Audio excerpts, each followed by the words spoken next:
This is the plaintiff, Jose Perez.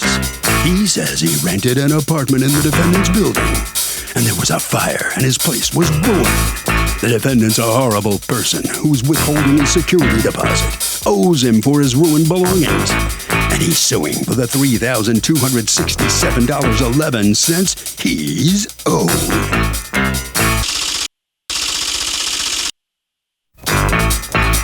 This is the defendant, William Green. He says the fire was nobody's fault. It was due to bad wiring. He offered the guy money when he moved out, but he rejected it. So now he owes nothing. He's accused of getting a tenant hot.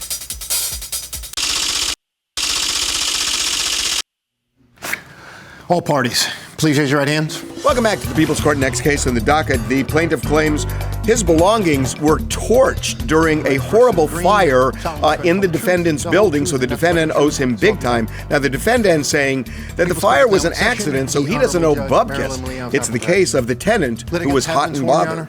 Thank you, Douglas. You're welcome. Mr. Perez, you were renting an attic bedroom from Mr. Green, right? Yes. Now it was a whole apartment, the whole attic. Okay, and then would you use a common kitchen? A common kitchen, yes. It was a common kitchen. I got it. So you're renting the apartment, you're renting it from June of 2019, and then what happens in February of 2020? There was a fire. I'm in my bedroom and I smell something, and then I go and I see the fire coming out from the ceiling. Hold on, what did you see coming out of the ceiling? Fire. Flames. Actual flames, not smoke, but flames. Flames, yes. Okay.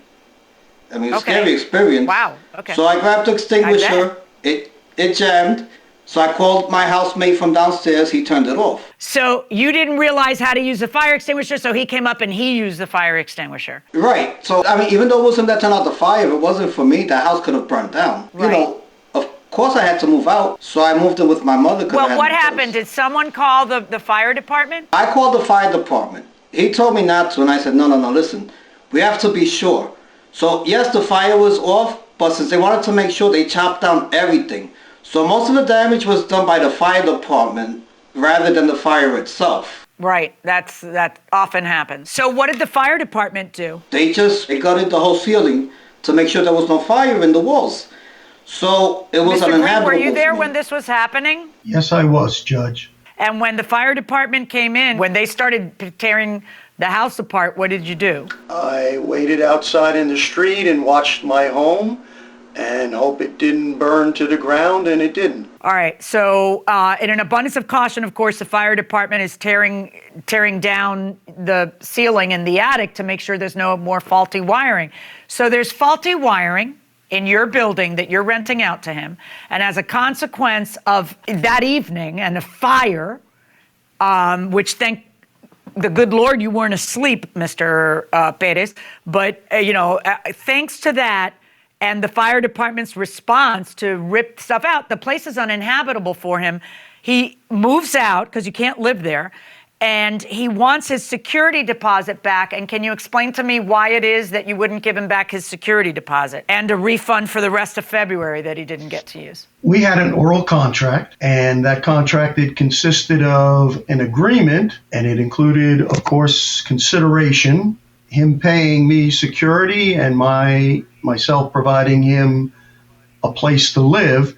That required 30 days in writing of intent to vacate. So you feel that he should have let you know 30 days in advance that your faulty wiring in your building was going to erupt on fire? You think he should have had a premonition? No, when he moved to his mother's house, he made it clear that his intent was to move back in after repairs were made. And so I held the place for him and maintained the ongoing contract of reserving the space for him. And I'm sorry. Stop. The place had not been repaired. And when you say held it for him as though you could have rented it to other people, it was as uninhabitable for other people as it was for him. And then you, Mr. Perez, were waiting like some amount of time, but when did you get tired of waiting? Or when did you change your mind about waiting? Between the time of the fire and the time that you say, you know what, just give me back my month, the prorated rent, and my security deposit, I'm just going to move on. How much time passed between those 2 days? It went until July. Like, the reason why... I'm sorry, like when was the fire? The fire was in February. The February of 2020. Wait, are you kidding? So in July, it still wasn't repaired? It still wasn't repaired, no. This is the thing. We have a pandemic going on, and I wanted to get a job because I was laid off from my previous job. And I thought, I'm living with my parents. They're older. I don't want to possibly give them COVID. So I was offered another apartment, and I accepted. I said, listen, I can't wait anymore. You're taking long. And he kept giving me the excuse that because of the pandemic, he couldn't find anyone to repair the house. But even during the pandemic, in May and June, I'm looking around. I'm seeing people do repairs on houses. I'm like, what's the difference between... Yeah, construction is an essential business, and that was never shut down. Let me just ask you a question. You're suing for a TV, a sofa, and a laptop that you say were damaged. Do you have any evidence that they were damaged? Honestly, all I would have is what I pay for it. That's all that I have. I don't have pictures. I just have a picture of the TV, and that's it. I see an email from Mr. Green to you on February 19th saying you are encouraged to come by and go through your things and see what is salvageable. After you get what you want, you can sign an affidavit to the cleaners and they'll dispose of anything you leave behind at no charge to you. You should do this in the next 48 hours. The work will take up to 11 days to finish. 11 days. All right. It is best that we are all out of the house when they're actually working on the rooms. Let me know when you wish to come by and claim what's salvageable. Did you ever go by and claim what was salvageable? Yeah, I took everything that that I wasn't gonna, whatever I could, I took it out. And, again, when I went back in June, I took pictures actually of the apartment to show how it was uninhabitable. And he was holding the apartment for God knows who was going to go live in there since I wasn't occupying it. I mean, so the pictures you introduced into evidence were from June? Yeah, in June. All right, Mr. Green, you offer him some solution at the end of February. What was the solution you offered to him? I had another room off my kitchen called the breakfast nook. It's actually the room I'm sitting in now. And I offered it to him to stay at a much reduced rent until the repairs were made. I had no idea how long the repairs would take. They didn't start until November, and I can't fully explain why. He declined that, which was his prerogative. And so once he asked for his security back, I said, okay, your email will constitute written notice of your intent to vacate in 30 days.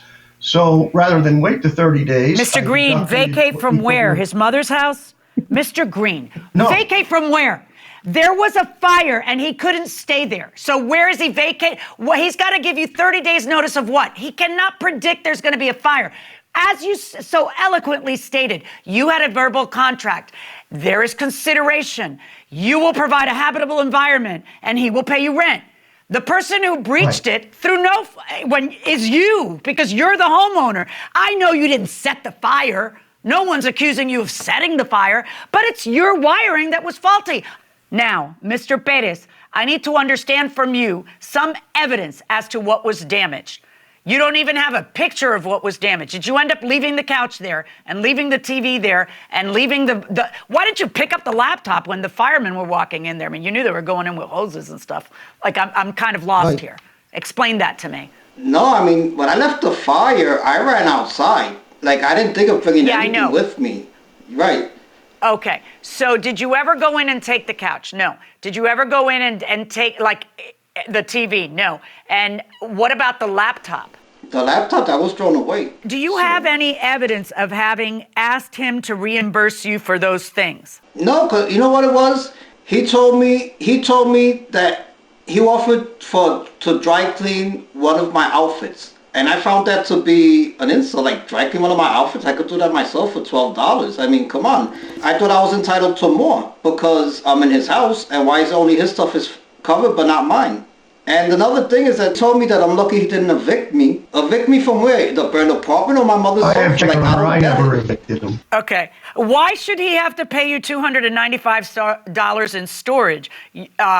Because you're not paying rent because I'm not going to make you, and I'm not going to let him keep anything for it, for the rest of February or March or whatever else. So that should handle storage. In other words, you're double dipping. You don't want to pay rent, but you also don't want to pay storage. You got to put your furniture somewhere. I find that you have an absolute right to terminate without notice your tenancy because it is uninhabitable. You cannot live there. There was a fire. So I get that, but you wouldn't also get storage. All right. So I find in favor of the plaintiff and the amount of his security deposit, $2,015, and the amount of the prorated portion of rent for February, and in addition, a discounted amount, not your purchase price or for stuff that had to be damaged after the fire and the fireman's response. That is not something that would be on your tab or something you should have renter's insurance for. No, that's stuff that's damaged as a direct result of faulty wiring in a building. That is something you can claim on your landlord. So I'm finding in your favor in the amount of $2,722. Pay the man. So the plaintiff prevails to the tune of $2,700, not the $3,200 he was asking for. Mr. Green, how do you feel about this? $2,700 back to the plaintiff. I guess we call that justice.